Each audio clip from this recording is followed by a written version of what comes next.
गोकुल भी रोवे, मथुरा भी रोवे।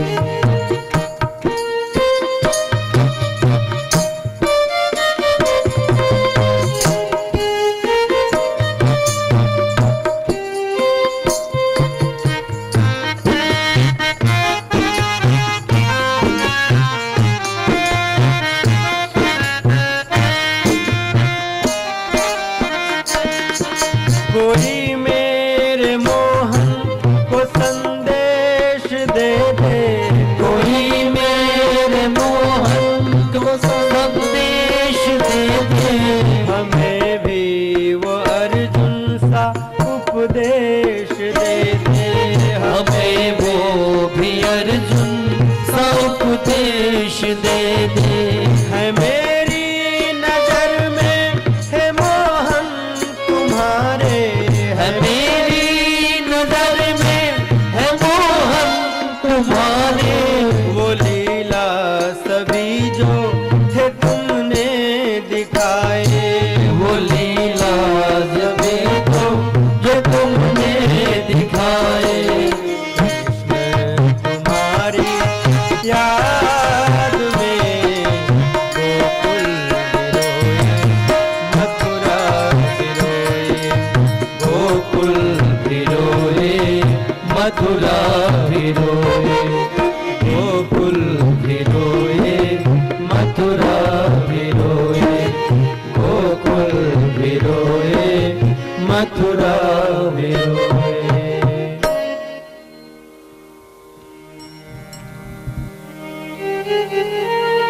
युधिष्ठिर के अंदर विरक्ति आ गई। युधिष्ठिर ने अपने वंशधर परीक्षित को राज्य का शासन समर्पित कर दिया और स्वयं अपने भाइयों के साथ द्रौपदी को साथ में लेकर के स्वर्गारोहण की यात्रा पर चले गए। स्वर्गारोहण की यात्रा में युधिष्ठिर जी ने भगवान का ध्यान करके भगवान के चरण कमलों में अपने मन को लगा करके अपने आप को भगवान में ही समाहित कर दिया। महाभारत में कथा आती है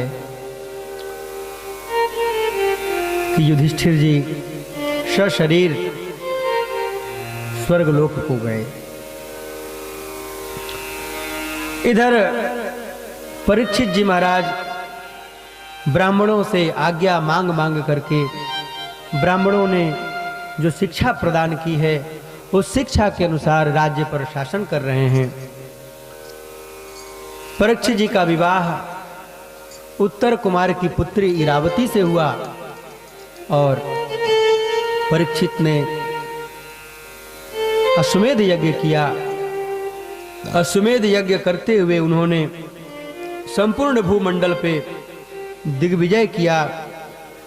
दिग्विजय करते हुए परीक्षित जी महाराज कुरुजांगल आदि प्रदेशों से जा रहे थे।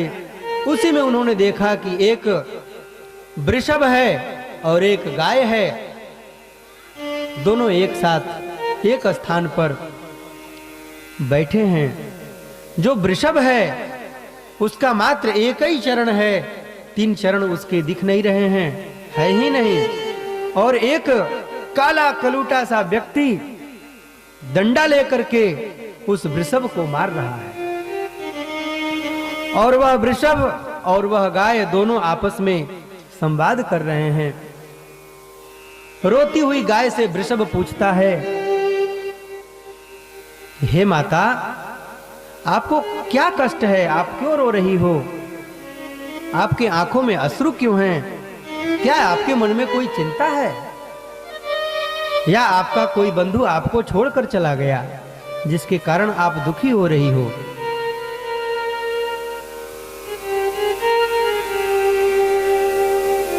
दोनों की बात को सुन रहे हैं परीक्षित जी महाराज। परीक्षित जी ने देखा कि वह काला कलूटा सा व्यक्ति उस गाय को और वृषभ को मार रहा है।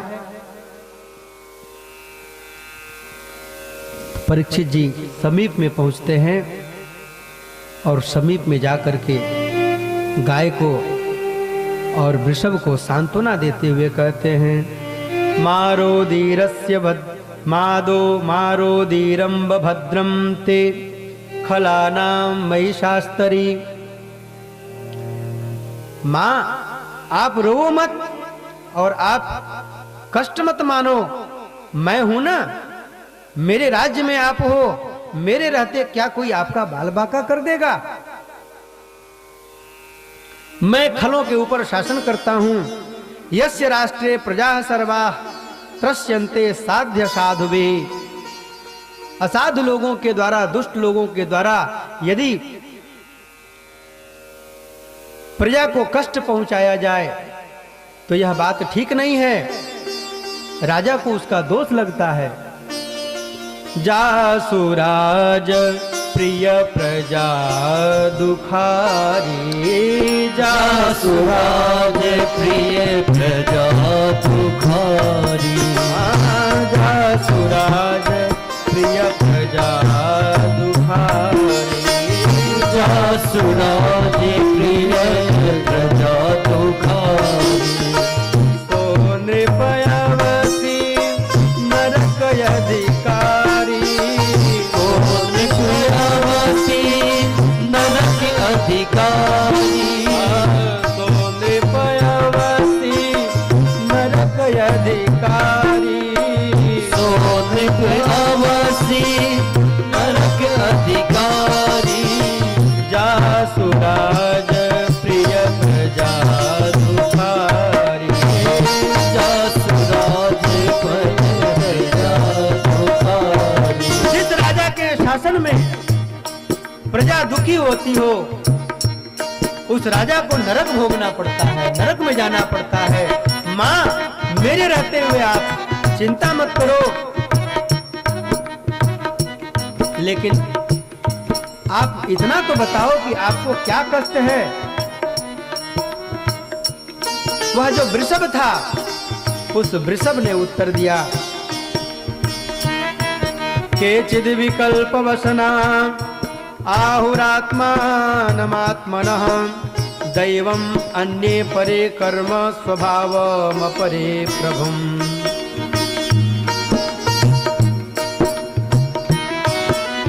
हम क्यों दुखी हो रहे हैं, क्या बताएं? विद्वान लोग तो कहते हैं कि जीव व्यक्ति अपने कर्मों के कारण दुखी होता है। कर्मणा जायते जंतु कर्मणैव विलीयते, सुखम दुखम भयक्षेमम कर्मणैवाभिपद्यते।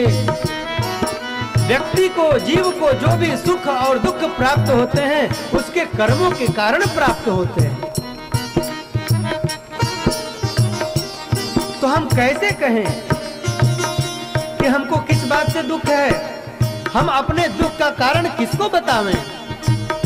काहू न को सुख दुख कर दाता, काहू न को सुख दुख कर दाता, काहू न को सुख दुख कर दाता, काहू न को सुख दुख कर दाता। निज कृत कर्म भोग सब भ्राता, निज कृत कर्म भोग सब भ्राता, निज कृत कर्म भोग सब भ्राता, निज कृत कर्म भोग सब भ्राता। काहू न को सुख दुख कर दाता, काहू न को सुख दुख कर दाता। हम किसको अपने दुख का कारण बतावें कि किसके कारण हमको दुख है? राजा परीक्षित ने कहा, धर्मम ब्रवीसि धर्मज्ञ धर्मोसि वृषरूपधृक्। आप धर्म की बात कर रहे हैं, निश्चित रूप से आप धर्म ही हैं।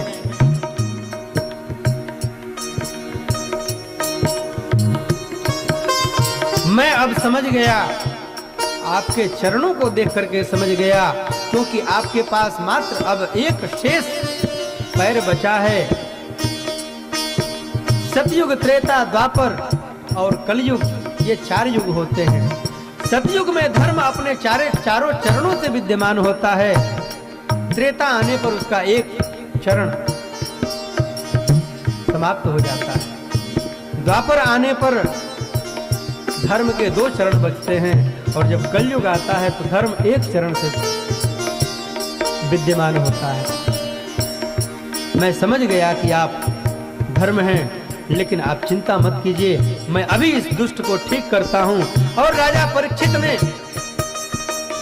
अपने तरकस से एक बाण निकाला और अपने धनुष पर चढ़ाया और चढ़ा करके उस काले कलूटे व्यक्ति के सामने तान दिया। हाँ, कौन हो तुम? मेरे राज्य में, मेरे शासन में आकर के तुम उपद्रव कर रहे हो, गायों को कष्ट पहुंचा रहे हो।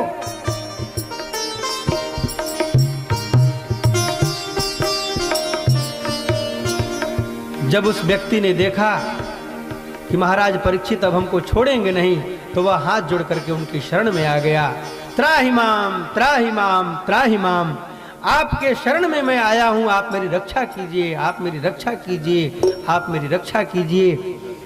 परीक्षित ने कहा, अगर तुम मेरी शरण में आ गए हो तो मैं तुम्हारी रक्षा तो करूंगा, लेकिन बताओ तुम हो कौन? कलयुग ने कहा, महाराज मैं कलयुग हूं। मेरे 3 बड़े भाई हैं, सतयुग, त्रेता और द्वापर। ये तीनों अपने अपने समय का भोग कर चुके हैं, अपने अपने राज्य का भोग कर चुके हैं। अब मेरा समय आया है, इसलिए मैं अब आ गया हूं। परीक्षित जी ने कहा, तुम निरपराध जीवों को कष्ट पहुंचा रहे हो, इसलिए तुम्हें मेरे राज्य में रहने का अधिकार नहीं है। तुम यदि अपना कल्याण चाहते हो तो मेरा राज्य छोड़ करके और किसी अन्य राज्य में चले जाओ। कलयुग ने कहा, महाराज संपूर्ण भूमंडल पे तो आप ही का राज्य है, और भूमंडल को यदि छोड़ दिया जाए तो समुद्र बचते हैं, मैं समुद्र में कहां रहूंगा। मैं ज्यादा की इच्छा नहीं करता, आप कुछ स्थान मुझे दे दीजिए, मैं उन्हीं स्थानों पर प्रेम से रह लूंगा। परीक्षित जी ने 4 स्थान दिए। द्यूतम पानम स्त्रियः सूना यत्रा धर्मश्चतुर्विधः। परीक्षित जी ने कहा, जहां जुआ खेला जाता हो वहां तुम्हारा निवास हो, जहां पे मद्यपान किया जाता हो वहां तुम्हारा निवास हो, जहां स्त्री संग होता हो वहां पर तुम्हारा निवास हो, और जहां पर हिंसा होती हो वहां तुम्हारा निवास हो। कलयुग ने कहा, महाराज आपने 4 स्थान दिए, आपकी बड़ी कृपा हुई, बड़ी कृपा हो गई, लेकिन मेरा परिवार थोड़ा बड़ा है, इन 4 स्थानों में काम नहीं चलेगा, कम से कम एक और स्थान बढ़िया दे दीजिए। 4 कमरे प्राप्त हो गए, लेकिन एक थोड़ा बड़ा कमरा दे दीजिए जिसको ड्राइंग रूम बना लें, जिसमें सबका आना जाना होता हो। परीक्षित जी ने कहा, ठीक है, अन्याय से उपार्जित जो धन हो, अन्याय से उपार्जित जो सुवर्ण हो, उसमें भी तुम्हारा निवास हो। और यह 5 स्थान क्या दिया परीक्षित जी ने? इन 5 स्थानों से उसको 10 स्थानों की प्राप्ति हो गई।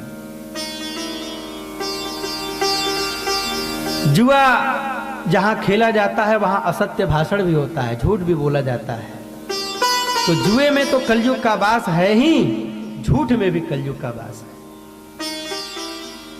मद्यपान जहां होता है तो व्यक्ति जो मद्यपान करता है, शराब पीता है, उसमें तो कलयुग का वास होता ही है। ऐसे व्यक्ति का तो दर्शन भी नहीं करना चाहिए, ऐसे व्यक्ति को देखने से भी पाप लगता है। कहा जाता है कि मद्य में कीट होते हैं, कीड़े होते हैं, मद्य में, शराब में कीड़े होते हैं। व्यक्ति जब मद्य पीता है तो वो कीड़े उसके अंदर जाते हैं, तो कीड़ों के कारण वह पाप होता है।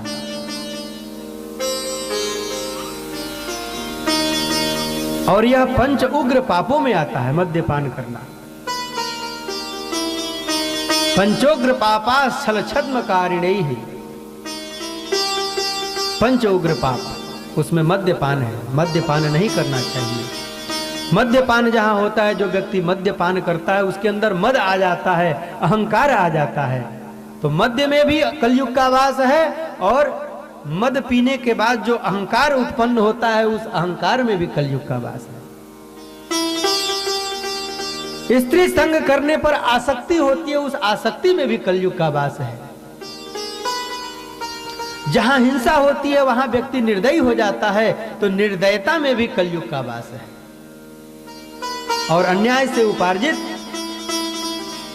जो संपत्ति होती है उसमें कलयुग का वास होता है। कहा गया है कि अन्यायोपार्जितम द्रव्यम 10 वर्षाणि तिष्ठति। अन्याय से जो उपार्जित धन होता है वो 10 ही वर्ष तक रहता है। वैसे भी लोग कहावत में कहते हैं 10 बरिस। अरे भैया तुहार दशा चलत हो, अपने बनारसी में, अरे भैया तुहार दशा चलत हो, भगवान की कृपा हो। लेकिन अगर अन्याय से उपार्जित धन है तो 10 ही वर्ष रहेगा। प्राप्ते त्वेकादशे वर्षे समूलम च विनश्यति। 11वां वर्ष प्रारंभ होगा ना, तो वो सूद ब्याज नहीं मारा, चक्रवृद्धि ब्याज के साथ सब लेके खत्म कर देगा। यद्यपि मेरी अवस्था तो बहुत ज्यादा नहीं है, लेकिन मैंने ऐसे कुछ लोगों का दर्शन नहीं कहूंगा, ऐसे लोगों को मैंने देखा है कि जो बहुत जल्दी ऊपर चढ़े, और जितना जल्दी ऊपर चढ़े उससे कम समय में ही नीचे भी आ गए। अधर्म पूर्वक कभी संपत्ति इकट्ठा नहीं करनी चाहिए। बोलिए श्री वृंदावन बिहारी लाल की जय।